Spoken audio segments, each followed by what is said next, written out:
بسم اللہ الرحمن الرحیم نحمدہ ونصلی ونسلم علی رسولہ الکریم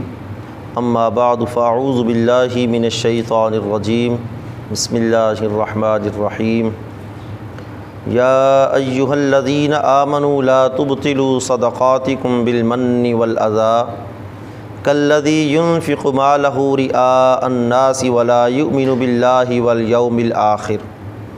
فمثلہ کمثل صفوان علیہ تراب فأصابہ وابل فترکہ صلدا لا یقدرون علی شیء مما کسبوا واللہ لا یہدی القوم الکافرین صدق اللہ مولانا العظیم وبلغنا رسولہ النبی الکریم الامین۔ کل کی آیات میں صدقہ خیرات کر کے احسان جتانے اور اذیت دینے کی ممانعت کے متعلق بیان کیا گیا تھا کہ صدقہ کرنے والا صدقہ کر کے احسان نہ جتائے، جس پر صدقہ کیا ہے احسان کیا ہے اس کو اذیت تکلیف نہ دے۔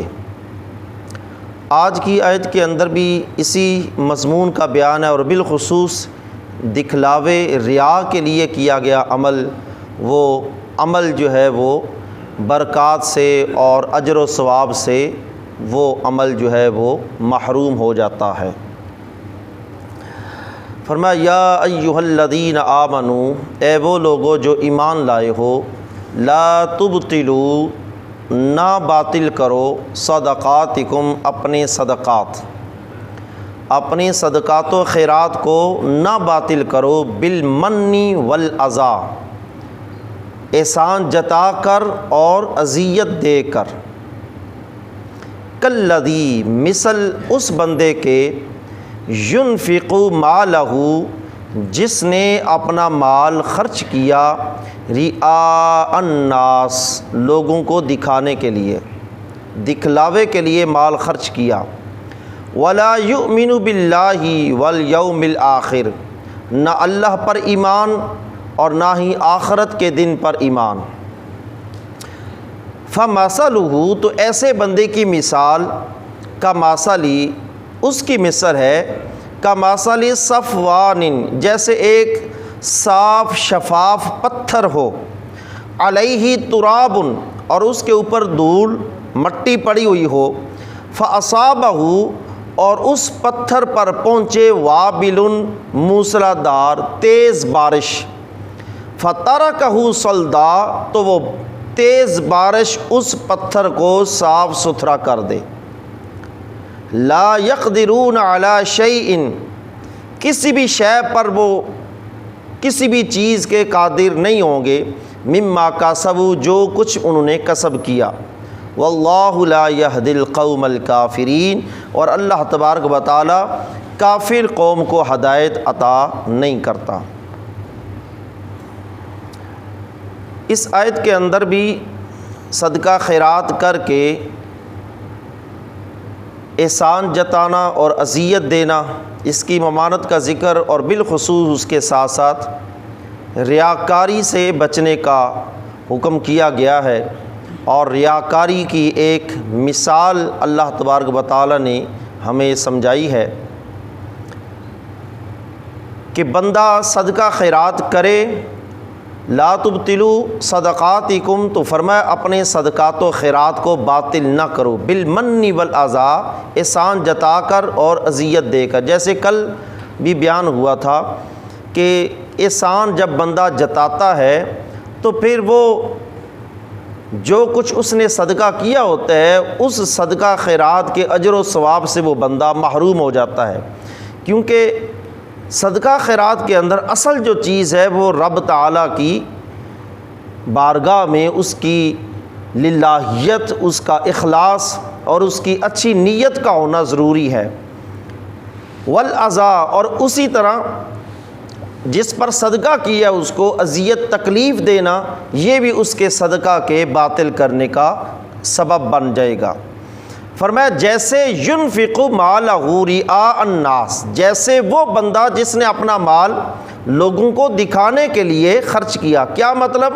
کہ جیسے دکھلاوے کے لیے مال خرچ کرنے والے کا جو صدقہ ہے وہ قابل قبول نہیں، اسی طرح احسان جتانے والے اور اذیت دے کر صدقہ کرنے والے کا بھی صدقہ قابل قبول نہیں ہے۔ جس طرح دکھلاوے کے اندر قبول نہیں، عمل ضائع ہو جاتا ہے، اسی طرح احسان جتانے کے اندر بھی وہ عمل اس کا ضائع ہو جائے گا۔ لا یؤمن باللہ والیوم الآخر، کہ اس کا نہ اللہ پر ایمان ہے نہ آخرت پر۔ اس کا مطلب کیا ہے کہ مثل اس کے جو لوگوں کو دکھانے کے لیے مال خرچ کرتا ہے تو اس کا اللہ پر ایمان نہیں، اس کا مطلب یہ ہے کہ وہ اللہ کی رضا کے لیے خرچ نہیں کرتا۔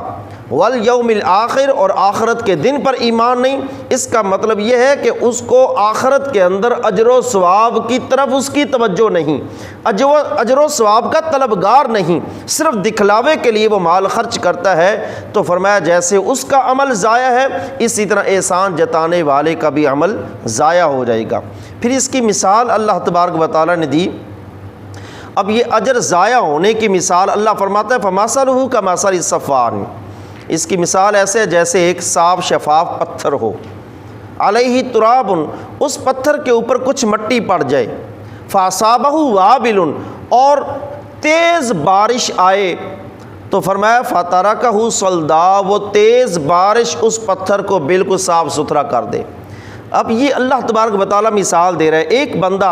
مال خرچ کرتا ہے اور مال خرچ کر کے وہ احسان جتائے یا اذیت دے یا دکھلاوے کے لیے مال خرچ کرے، تو جیسے وہ پتھر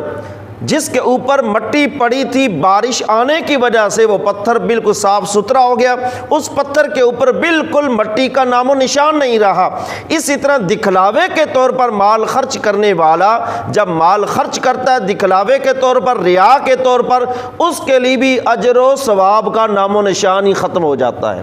اس کو پھر اجر و ثواب نہیں ملتا۔ لا یقدرون علی شیء مما کسبوا، بالکل کسی بھی شے پر ان کو قدرت نہیں، یعنی کسی بھی شے کا وہ نفع نہیں پائیں گے، مما کسبوا، جو کچھ انہوں نے کسب کیا ہے۔ اب ریا کے حوالے سے ایک دو احادیث مبارکہ سماعت کریں۔ حضرت محمود بن لبید رضی اللہ تعالی عنہ حدیث پاک کی روایت کرتے ہیں، فرماتے ہیں ان النبی صلی اللہ علیہ وسلم قال ان اخوف ما اخاف علیکم الشرک الاصغر،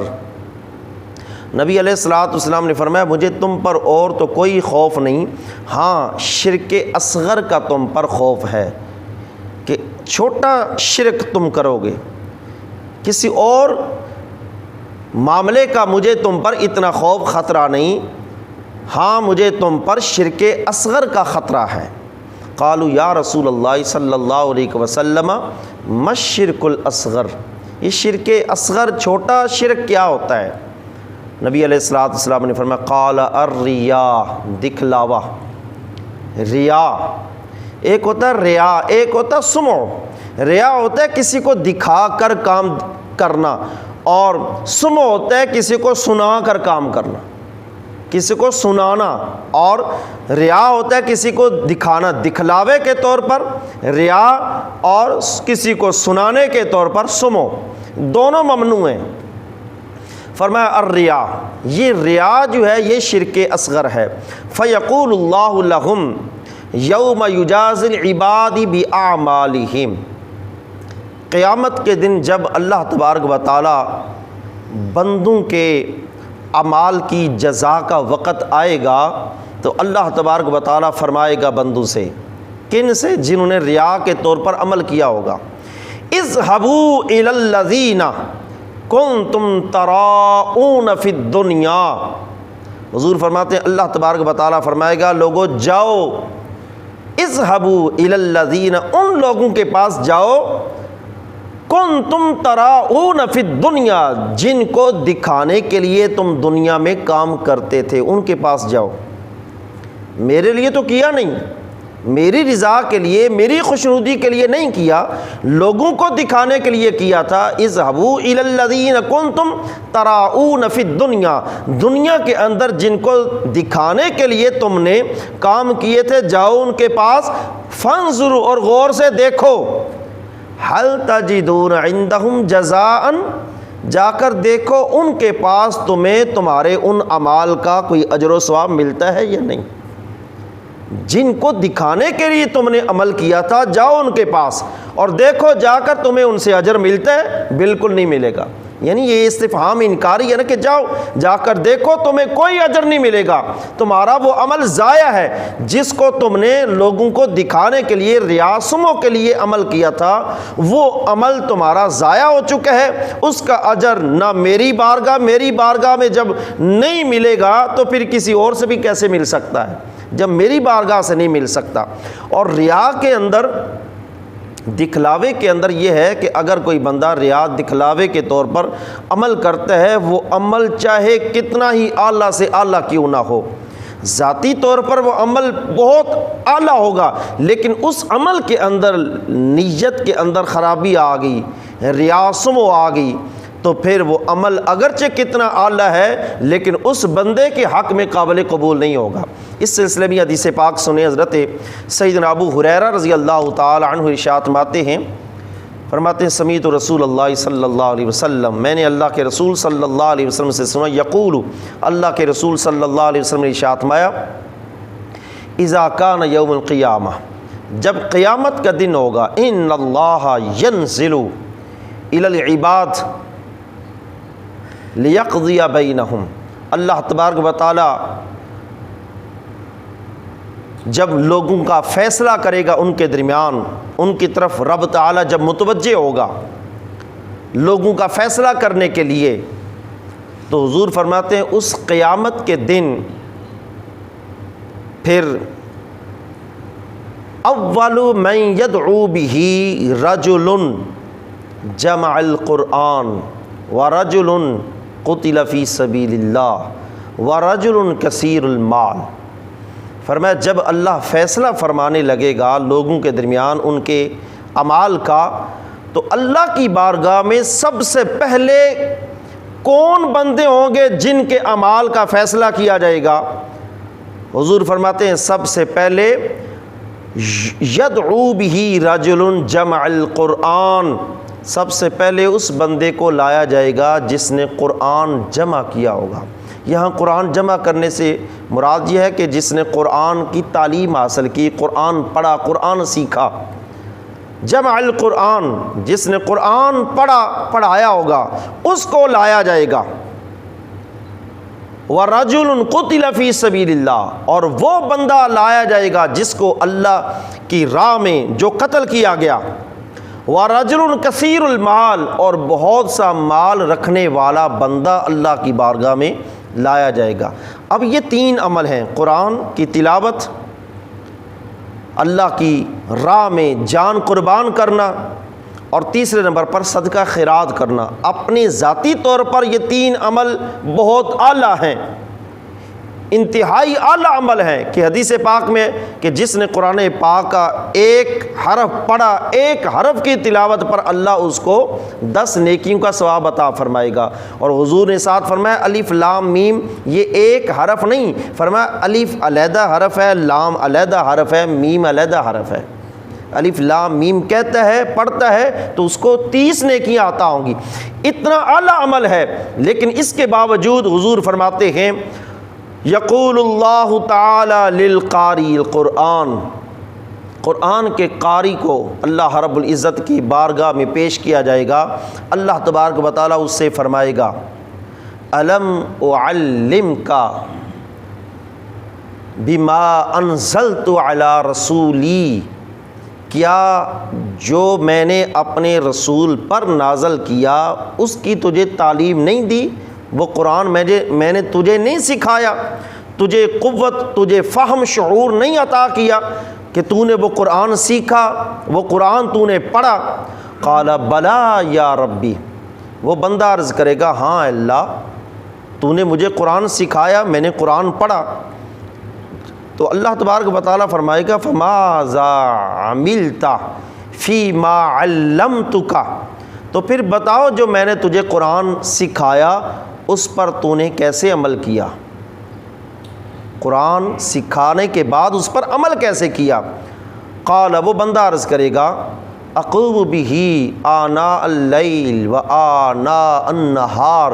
اے اللہ میں ساری رات قرآن کی تلاوت کرتا تھا، سارا دن قرآن کی تلاوت کرتا تھا، قرآن پڑھنے پڑھانے کے اندر ساری زندگی میں نے بسر کی، تو میں نے اس طرح تیرے اس قرآن سکھائے ہوئے پر عمل کیا کہ میں نے قرآن دن رات پڑھایا۔ فیقول اللہ لہ کذبتہ، اللہ تعالیٰ اس سے فرمائے گا تو جھوٹا ہے، تو نے جھوٹ بولا ہے۔ وتقول الملائکۃ لہ کذبتہ، اور اللہ کے فرشتے بھی کہیں گے کذبتہ، تو جھوٹا ہے، تو نے جھوٹ بولا ہے۔ فیقول اللہ بل اردت ان یقال فلان قارع، فرمایا کہ تو نے تو اس لیے اس ارادے پر قرآن کی تلاوت کرتا تھا، لوگوں کے سامنے حسین و جمیل آواز میں پڑھتا تھا کہ یقال فلان قارع، کہا جائے فلاں بڑا قاری ہے، بڑی اس کی آواز ہے، کہ تیرے چرچے ہوں، تیری تعریف کی جائے۔ قد قیل ذالک، وہ تو تجھے کہہ لیا گیا، تجھے قاری کہہ دیا گیا، تجھے حافظ کہہ دیا گیا، تیرے القابات تجھے دنیا کے اندر مل گئے، اب یہاں تیرے لیے کچھ نہیں ہے، یہاں تیرے لیے کچھ نہیں۔ اس کے بعد فیعطا بصاحب المال، اب دوسرے نمبر پر کثیر مال والے کو اللہ کی بارگاہ میں پیش کیا جائے گا۔ اب مال خرچ کرنا بھی بہت اعلیٰ، پیچھے بارہا مرتبہ یہ آیات گزر گئی ہیں کہ صدقہ خیرات کے کتنے فضائل و برکات ہیں، کتنا اجر ہے، کتنا گنا اللہ اس کا اجر عطا فرماتا ہے۔ اس کے باوجود اگر اس کے اندر اخلاص نہیں، ریا آ گیا، تو پھر معاملہ خراب ہے، کہ حضور فرماتے ہیں اللہ کی بارگاہ میں پھر صاحب مال کو پیش کیا جائے گا۔ اللہ تبارک و تعالیٰ فرمائے گا الم اوسع علیک، کیا میں نے تجھے مال کی وسعت عطا نہیں کی تھی؟ تجھے بہت سا میں نے مال عطا کیا تھا۔ الم ادعک تحتاج الی احد، اور اتنا مال دیا تھا کہ کسی کے لیے، کسی کے سامنے ہاتھ پھیلانے کے لیے تجھے میں نے محتاج نہیں چھوڑا، کہ کسی کے سامنے تو ہاتھ پھیلائے، اتنا مال تجھے عطا کیا۔ قال بلا یا ربی، وہ بندہ بھی عرض کرے گا اللہ ہاں، تو نے مجھے مال اتنا عطا کیا ہے کہ مجھے کسی کی محتاجی نہیں رہی، مال و دولت کی میرے پاس کثرت تھی۔ تو اللہ تعالیٰ فرمائے گا فما عملت فیما اعطیتک، پھر بتا جو میں نے تجھے عطا کیا اس پر تو نے کیا عمل کیا۔ قال، وہ اللہ کی بارگاہ میں عرض کرے گا اصل رحمہ واتصدق، اے اللہ میں نے صلہ رحمی کی، اپنے عزیز و اقارب پر، بہن بھائیوں پر، اپنی اولاد پر، والدین پر میں نے خرچ کیا، صلہ رحمی کی، رشتہ داروں پر خرچ کیا۔ واتصدق، اس کے علاوہ بھی صدقہ خیرات کیا۔ فیقول اللہ لہ کذبتہ، اللہ اس سے فرمائے گا تو جھوٹا ہے۔ وتقول الملائکۃ لہ کذبتہ، فرشتے بھی کہیں گے تو جھوٹا ہے، تو جھوٹ بول رہا ہے۔ فیقول اللہ لہ، اللہ پھر اس سے فرمائے گا بل اردت ان یقال فلان جواد، اللہ تعالیٰ فرمائے گا تو نے تو اس لیے صدقہ خیرات کیا کہ لوگ تجھے سخی کہیں، تیری سخاوت کے ڈنکے بجیں۔ قد قیل ذالک، وہ ڈنکے بج کے ہیں، تجھے سخی کہہ دیا گیا، تجھے جواد کہہ دیا گیا، اب یہاں تیرے لیے کچھ نہیں۔ تیسرے نمبر پر وہ بندہ جس نے اپنی جان اللہ کی بارگاہ میں قربان کی ہوگی، حضور فرماتے ہیں فیؤتی بالذی قتل فی سبیل اللہ، جو اللہ کی راہ میں قتل کیا جائے گا اس کو رب کی بارگاہ میں پیش کیا جائے گا۔ فیقال لہ، فیقول لہ ماذا عملت،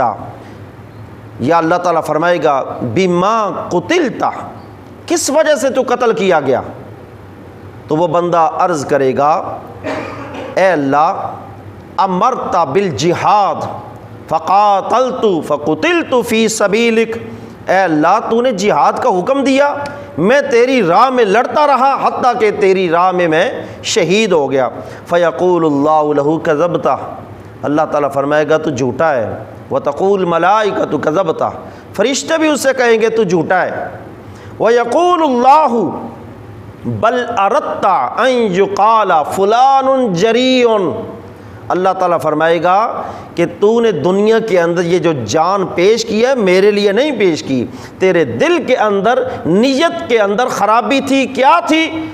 کہ تیرے دل میں یہ تھا ان یقال فلان جریٌ، کہ میرے مرنے کے بعد لوگ میری بہادری کے چرچے کریں کہ فلاں بڑا بہادر تھا، بڑی بہادری کے ساتھ لڑتا تھا۔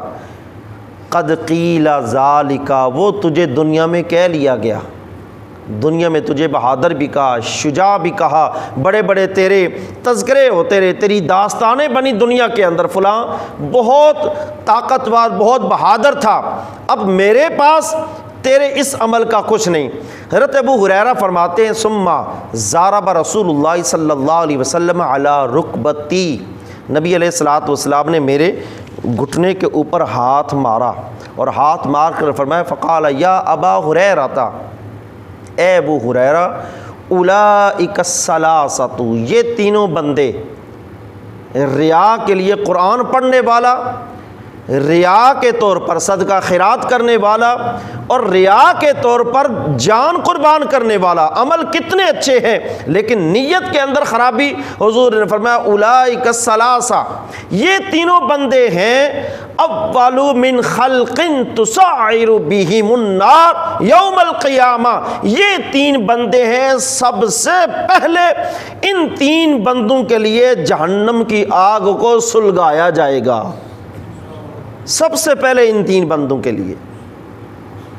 اب ایک یہاں سوال بھی آتا ہے کہ اکثر ہم سنتے ہیں علماء سے کہ سب سے پہلے نماز کا سوال ہوگا، ایک حدیث پاک میں آتا ہے سب سے پہلے قتل ناحق کا سوال ہوگا۔ یہاں پر یہ تینوں کا ذکر ہو رہا ہے، کیا احادیث میں تضاد ہے؟ تضاد نہیں ہے، مفہوم جدا جدا ہے۔ عبادات میں سب سے پہلے نماز کا پوچھا جائے گا، عبادات میں، معاملات میں سب سے پہلے قتل کے متعلق پوچھا جائے گا، اور جو ریا کے اعمال ہوں گے، ریا کے عملوں میں سب سے پہلے ان تین عملوں کا پوچھا جائے گا۔ اس طرح یہ تطبیق ہوگی، تطبیق آپ پنجابی میں جیسے کہتے ہیں ونڈ ہوگی، اس میں تطبیق کہ تینوں حدیثوں پر عمل ہو گیا۔ تو اس طرح یہ دیکھیں تین عمل کتنے اعلیٰ ہیں، قرآن کی تلاوت ذاتی طور پر اعلیٰ ترین عمل، صدقہ خیرات کرنا اعلیٰ ترین عمل،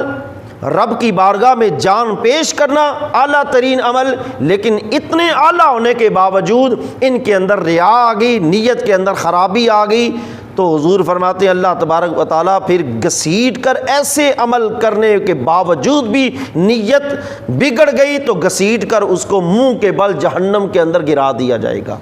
اس لیے فرمایا لا تبطلوا اعمالکم، لا تبطلوا صدقاتکم، اپنے اعمال اپنے صدقات ان کو باطل نہ کرو، نہ تو احسان جتا کر، نہ اذیت دے کر، اور نہ ہی ریاکاری کے ذریعے۔ جیسے ایک صاف شفاف پتھر پر مٹی پڑی ہو، بارش تیز آئے وہ مٹی صاف ہو جاتی ہے، مٹی ختم ہو جاتی ہے، پتھر صاف ستھرا ہو جاتا ہے، اسی طرح ریا کرنے سے بندے کے پلے جو عمل ہوتا ہے وہ بالکل ختم ہو جاتا ہے، وہ عمل نہیں رہتا۔ اللہ تبارک و تعالیٰ کی بارگاہ میں دعا ہے کہ اللہ تعالیٰ ہمیں جو بھی عمل کرنے کی توفیق عطا فرمائے، کیونکہ ہر عمل ہمارا نیک عمل اگر ہوتا ہے تو اس میں ہماری کوئی بہادری نہیں، اللہ کی دی ہوئی توفیق سے ہے، اللہ کے فضل سے کوئی بندہ نیک عمل کرتا ہے۔ لیکن ساتھ یہ دعا ہے اے اللہ تو اگر ہمیں نیک عمل کی توفیق عطا فرمائے تو اس نیک عمل میں اپنی ذات کے لیے ہمارے اندر للہیت اور اخلاص بھی پیدا فرما۔ آمین وآخر دعوانا ان الحمد للہ رب العالمین۔